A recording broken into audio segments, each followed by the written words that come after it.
که رفت، اما میخوام بایوم خودم بسازم. خب اولین کار دیگه که روی این به اضافه میزنیم، بعد دنبال بایوم میگردیم، بعد روش کلیک میکنیم و اسمش مینویسیم.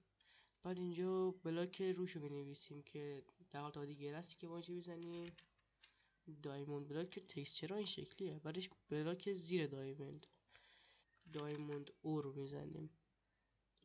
بعد میتونیم درختاشو کاستوم کنیم، اسم آیرون بلاک، بنچم، گولد بلاک. سیو ماد المنت رو میزنیم و صبر میکنیم. خب حالا که وارد ماینکرافت شدیم، بعد بزنیم اسلش لوکیت بایوم، اسم بایوممون که این بالا هست لایت فر بایوم. حالا وارد دنیا میشید. هم تکنی بلاک روی بلاک دایمنده و بلاک زیری بلاک دایمند او رو زیرش هم سنگه. حالا ما درخت هم اضافه کردیم که درخت روی دایمند بلاک طبیعتا ساخته نمیشه. بعد بیایم این سمتا که میبینیم این گلدا که داده بودیم برای تنها از آیرن و اینا از گلد.